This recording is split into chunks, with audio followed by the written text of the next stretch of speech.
So no one has found Atlantis yet because they've been looking in the Atlantic Ocean. Um, the Western, the reason they've been looking in the Atlantic is because the Western Greek legends called it Atlantis, which implies that it's in the Atlantic Ocean. And Plato said that it was beyond the Pillars of Hercules, right here.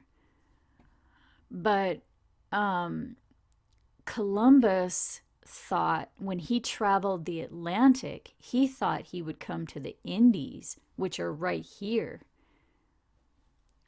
So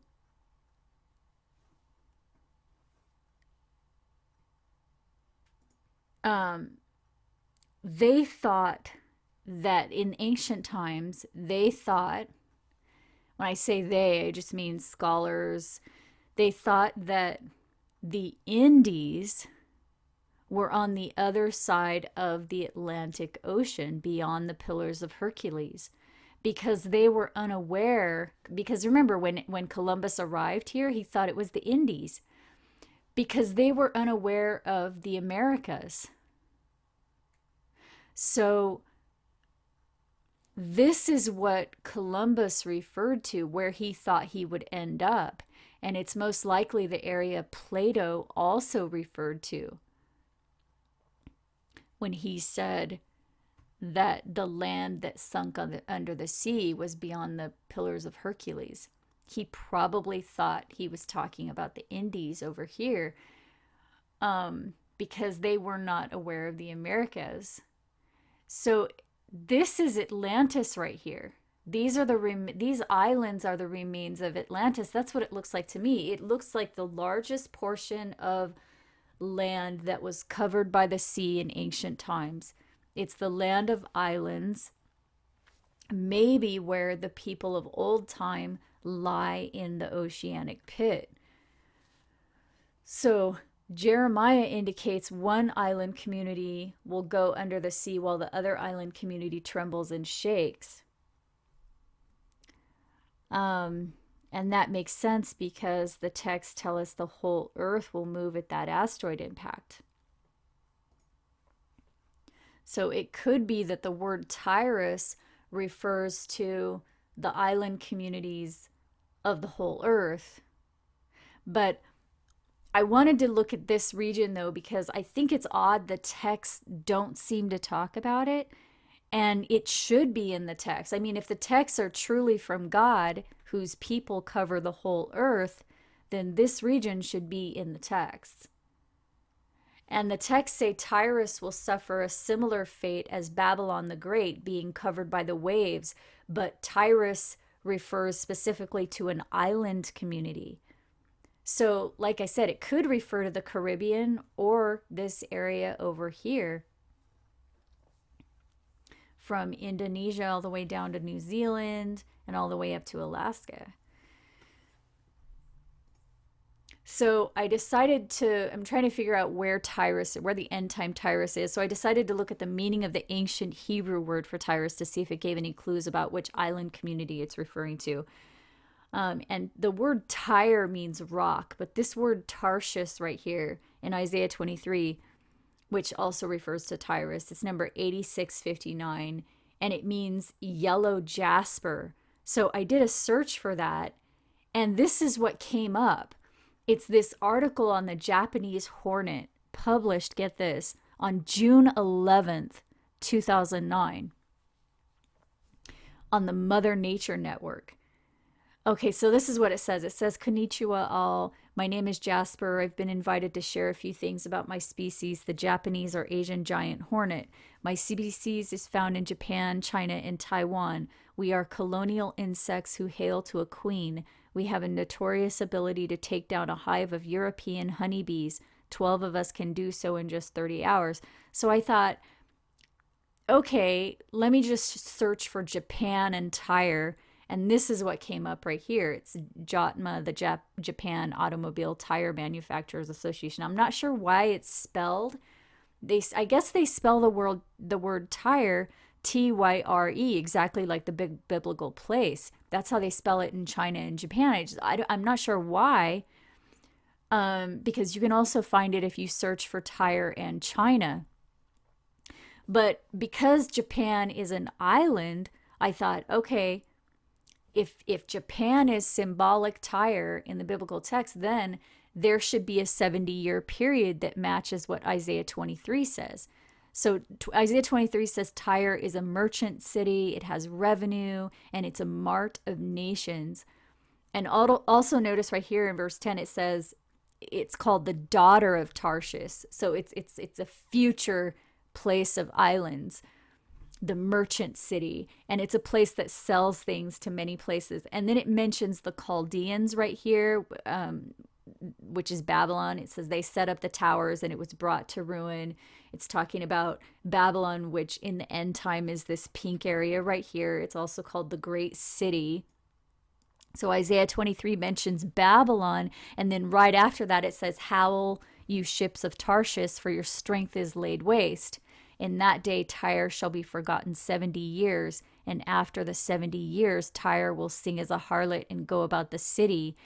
At the end of the 70 years the Lord will visit Tyre, and she shall turn to her hire and commit fornication with all the kingdoms of the world, and her merchandise will be holy to the Lord." Okay, so the 70-year period in Isaiah is different from what Jeremiah talked about. Jeremiah had the 70-year period too, but in Jeremiah it says after the 70 years of captivity in Babylon are completed, Babylon will be destroyed.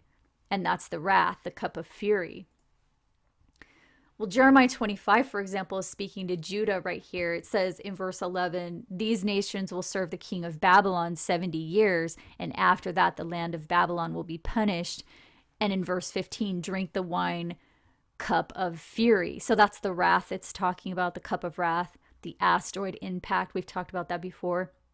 Because it says right here, it will happen to all the kingdoms of the world, that wrath, that cup of fury. And a sword will be upon all inhabitants of the earth. Okay, so that's world war. That's after the asteroid impact. That's what the wrath is. And then it goes on into what will happen to Tyrus. So it's talking about end time in Jeremiah 25.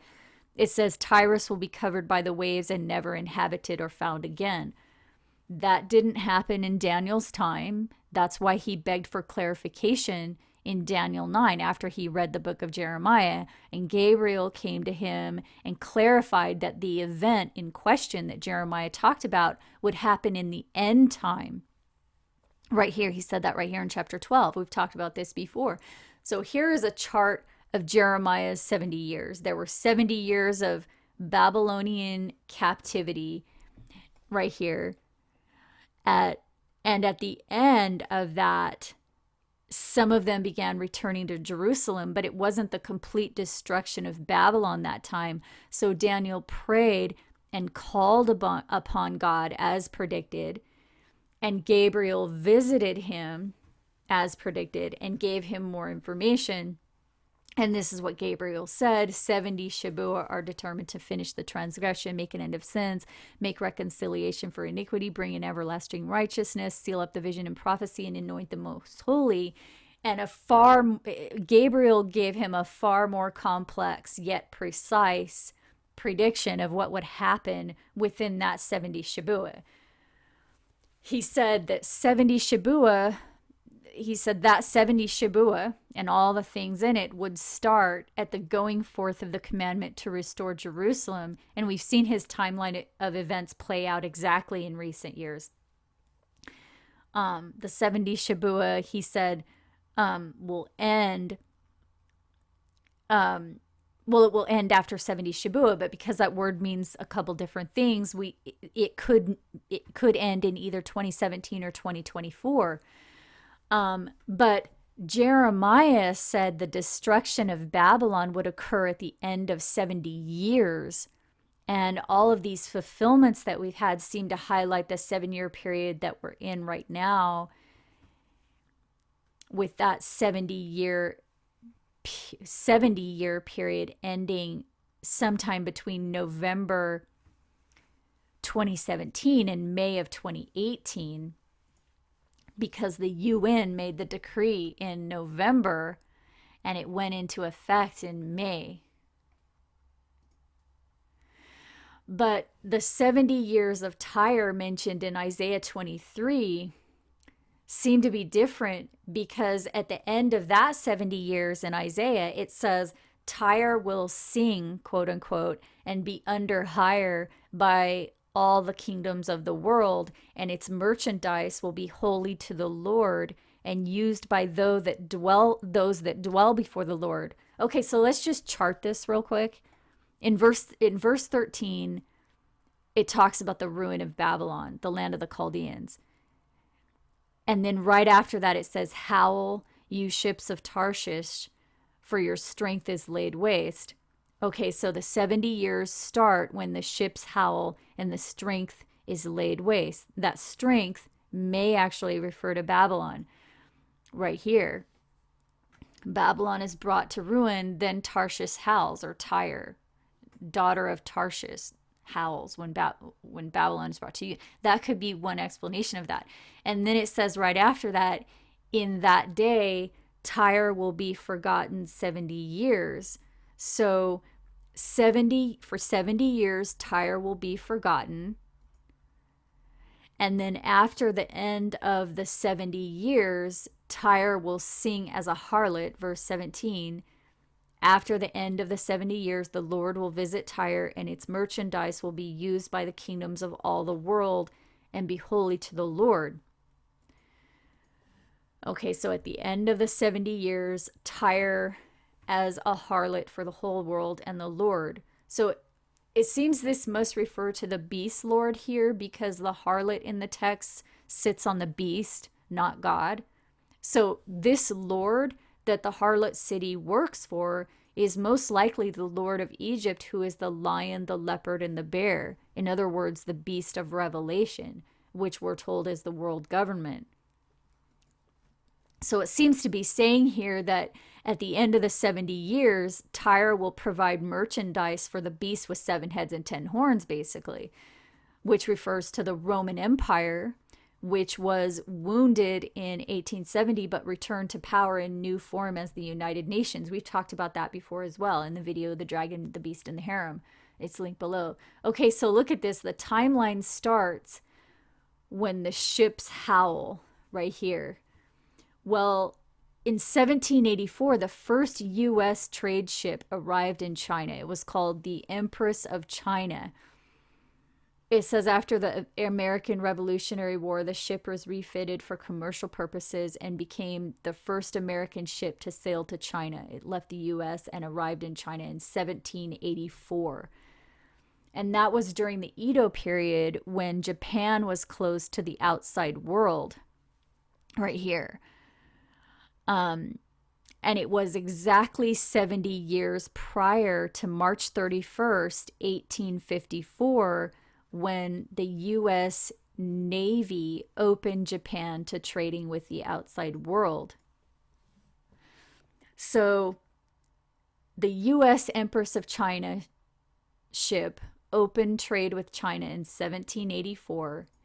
And for 70 years after that, Japan was closed to the outside world, so in a way forgotten. And exactly at the end of that 70-year period, U.S. Navy ships opened trade with Japan. So I'm not saying this is a complete fulfillment of that, but I do think it's a partial fulfillment. I don't think this is an accident. I think it's significant because Japan is an island, and Tyrus represents the island communities. And Japan is also a huge merchant for the U.S. and the rest of the world, just like it says here in verse 11, the merchant city. Okay, but this isn't complete, because Isaiah says the ships howl because the strength of Tyrus is laid waste. The strength of Tyrus. So that could refer to Babylon, the strength of Tyrus, or it could refer to Tyrus itself. Well, there are a couple different layers here, because on one layer, we know that at the end of the 70 years, Tyre starts trading with all the kingdoms of the world. So that's not the end of everything.